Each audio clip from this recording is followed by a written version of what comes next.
여러분, 가업승계 세금을 무려 90%나 줄일 수 있다. 이거 혹시 들어보셨나요?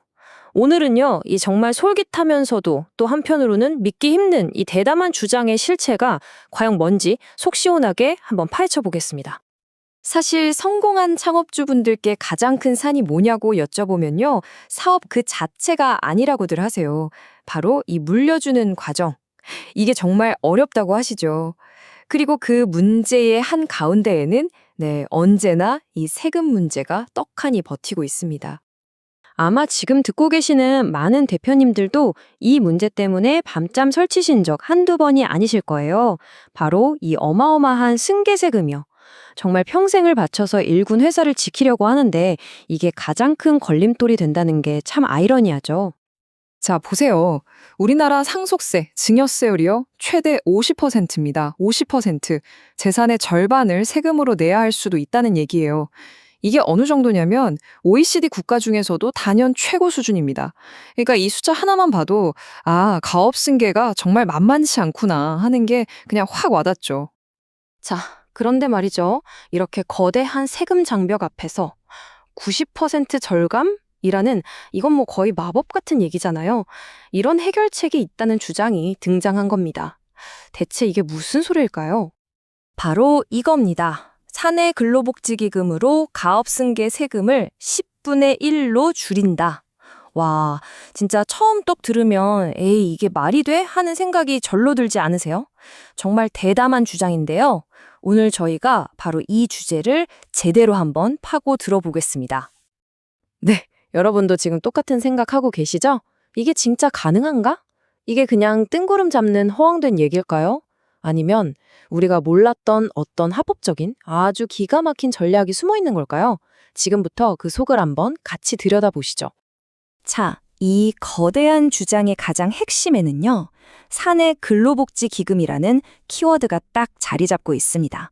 그러니까 이 복잡한 퍼즐을 풀려면 일단 이 사내 근로복지기금이라는 게 대체 뭔지 그것부터 알아야겠죠? 법적인 정의를 보면 아주 명확해요. 회사가 이익의 일부를 출연해서 오로지 근로자의 생활 안정과 복지 증진을 위해서 만드는 별도의 법인, 이게 바로 사내 근로복지기금입니다. 근데 여기서 정말 중요한 포인트가 있어요. 이 기금의 주인은요, 회사가 아니에요. 바로 근로자 전체입니다. 어때요? 딱 봐도 CEO의 개인적인 절세와는 전혀 상관없어 보이죠? 그럼 실제로 이 돈이 어떻게 쓰이는지 한번 볼까요? 직원들이 집 살 때 돈을 빌려주거나 자녀들 학자금 지원해주고 또 아플 때 의료비 보태주고 이런 식이에요. 지금 보시는 것처럼 전부 다 직원들을 위한 용도입니다. 이 점 꼭 기억하고 다음으로 넘어가야 합니다. 자, 그럼 이제부터가 진짜 흥미로운 지점입니다. 아니, 분명히 직원들 복지를 위한 제도라고 했잖아요. 그런데 어떻게 이게 대표의 가업승계 세금을 그것도 획기적으로 줄여주는 마법의 열쇠가 될 수 있다는 걸까요? 이상하죠? 지금 이걸 딱 보시면 그 차이가 한눈에 들어오실 거예요. 왼쪽은 기금의 원래 목적인 직원 복지. 오른쪽은 이걸로 얻으려는 결과인 대표의 승계세 절감.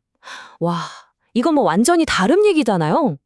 전혀 상관없어 보이는 이 두 세계를 연결하는 다리가 대체 뭘까요? 바로 그거죠. 직원 복지와 대표의 세금? 상식적으로는 정말 아무런 연결고리가 없어 보이잖아요. 근데 이게 어떻게 가능하다는 건지 궁금하시죠? 자, 이제 그 비밀에 한 걸음 더 가까이 다가가 보겠습니다. 결정적인 힌트가 바로 여기에 있습니다. 핵심은요, 세금을 그냥 없애버리는 마법 같은 게 아니에요.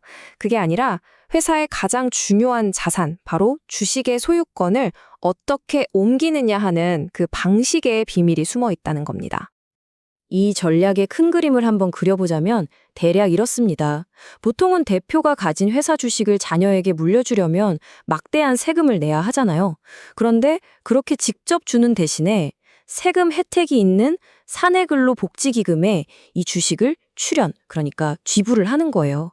그리고 나서 이 기금으로 넘어간 주식을 아주 복잡한 방식으로 활용해서 결과적으로는 다음 세대가 안정적으로 회사를 지배할 수 있게 만들면서도 어마어마한 증여세를 피해가는 그런 고도의 구조를 짜는 것으로 보입니다. 자, 지금까지 이 대담한 주장이 어떤 원리로 작동하는 건지 대략적으로 살펴봤습니다. 그럼 이제 가장 중요한 부분으로 넘어가야겠죠. 그래서 우리는 이걸 어떻게 받아들여야 하는가? 바로 이 문제입니다. 제가 계속 강조했지만 이건 절대 그냥 기금 만들어서 주식 넣으면 끝나는구나 하는 그런 간단한 공식이 아닙니다. 절대 아니에요. 보시는 것처럼 수많은 법률, 세무, 금융 지식이 아주 복잡하게 얽혀 있는 말 그대로 고차원적인 전력 설계에 가깝습니다. 그렇기 때문에 혹시라도 이거 우리도 한번 하는 관심이 생기셨다면 절대로 무작정 뛰어드시면 안 됩니다. 반드시 이 3단계를 거치셔야 해요. 첫째, 우리 회사의 미래, 그리고 우리 가족을 위해서 정확히 뭘 원하는지 그 목표부터 명확하게 세우셔야 하고요. 둘째, 이 방법 말고 다른 합법적인 절세 방법들은 또 뭐가 있는지 아주 폭넓게 검토를 해봐야 합니다.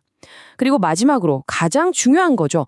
이 모든 과정을 처음부터 끝까지 이 분야 최고의 전문가와 함께 상의해야 한다는 겁니다. 그리고 사실 오늘 저희가 분석한 이 주장의 출처가 어디냐면요. 바로 이런 복잡한 과정을 전문적으로 설계해주는 컨설팅 회사입니다. 이 사실 자체만 봐도 이건 정말 전문가의 영역이구나 하는 걸 알 수 있겠죠. 자, 오늘 가업승계라는 아주 현실적인 세금 문제로 이야기를 시작했는데요. 결국 마지막에는 이런 근본적인 질문에 닿게 되는 것 같습니다. 이 방송을 듣고 계실 여러 대표님들께 한번 여쭤보고 싶습니다. 모든 세금 문제, 복잡한 법률 문제를 다 떠나서요. 대표님께서 다음 세대에게 정말로 물려주고 싶은 우리 회사의 가장 소중하고 중요한 자산은 과연 무엇입니까?